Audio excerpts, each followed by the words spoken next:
Okay, here we are on Cinco de Mayo. One would generally expect it to be pretty warm today, but it's freezing. Although it's only 8:30 in the morning.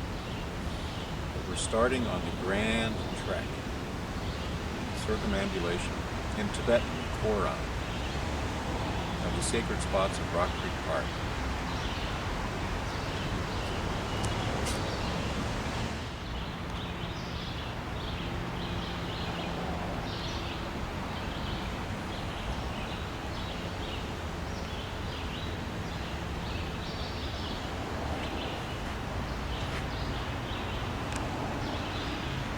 First started coming to this area in early 1976, so it's no wonder the trees appear so tall. They've been growing for 35 years since that time.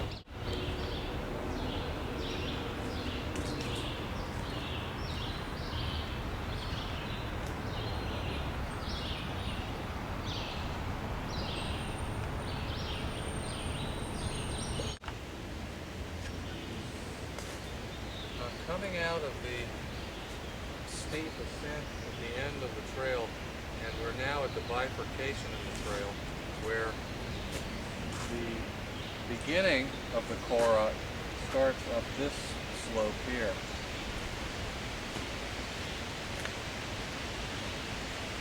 And we would be leaving the urban part of the forest and coming up and over a hill that leads down to Rock Creek. And this is where we would begin the ritual part of the walk. And farther up, there's a sitting log that we would usually sit on to prepare ourselves.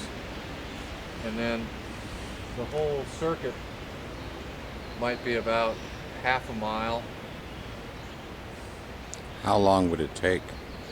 Well, the time was variable because sometimes it could take as long as 2 hours to wander from stop to stop, performing chants and rituals. Other times it would go maybe in an hour's time. A lot depended on how long we would stop and talk.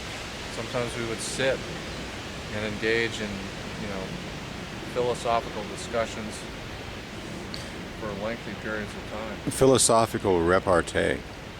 Yes. Now I understand that this usually occurred after dark. That's correct.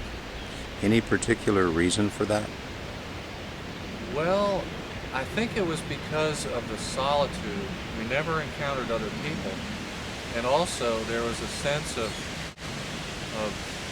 I guess, mystery and more of the sacred feeling of being in the woods, like a temple. And at night, sometimes moonlight, it just gave it a very quiet and peaceful atmosphere.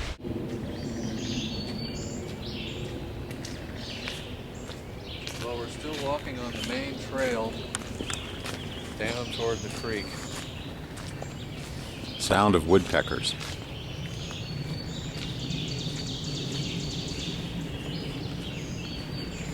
A little cinema verite here. As I walk towards Jay.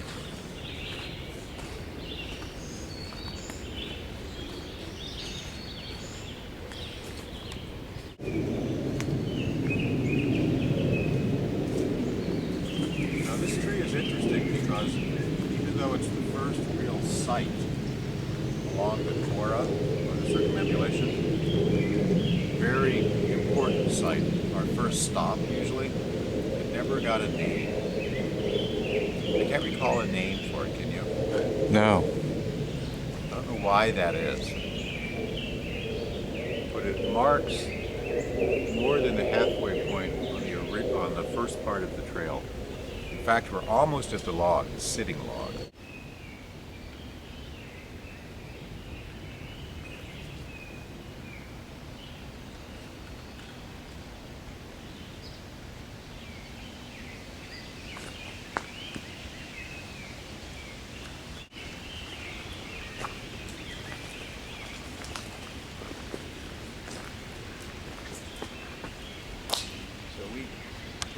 sitting log was within 50 yards of where I now stand. But since that time, it's totally rotted away.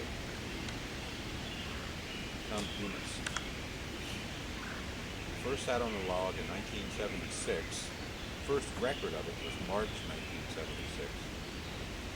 And when it totally deteriorated, we're not sure, but it must have been sometime by the late 1990s. We haven't seen it for a good decade. So it was somewhere near here. Since then, of course, many new logs have fallen. Well, this is sort of a mock-up of what we would typically do, is sit on the log for a few minutes and prepare ourselves for the approach to the sacred area. One question. How would we prepare ourselves? Well, we would have some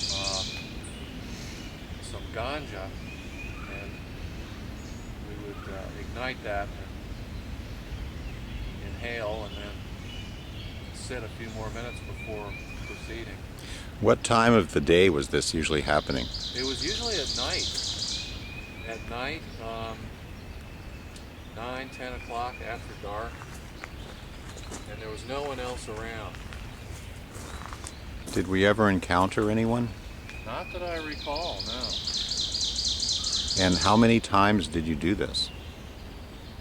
We've done it at least 20 or 30 times over the years. And all that time, you never encountered another party? No. Very still. What do you think your reaction would have been if you had encountered someone else?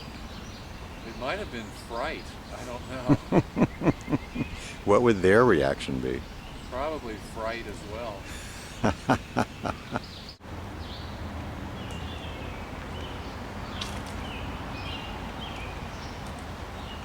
So here's where we enter the final approach to the celery tree. At the end of this short trail, we'll be able to see the celery tree. Our first view also will include Toad Rock. What you're seeing now is the area immediately around the celery tree. We finally reached the central axis of the Kora. In the foreground there is Toad Rock, named because of its shape, obviously. Right behind it and slightly to the left, Moon Tree, which we named after Toad Rock one night when, you guessed it, we saw the moon through the two branches of the tree. And then across the creek, you'll see in the background, that's the celery tree. Multi-branched poplar.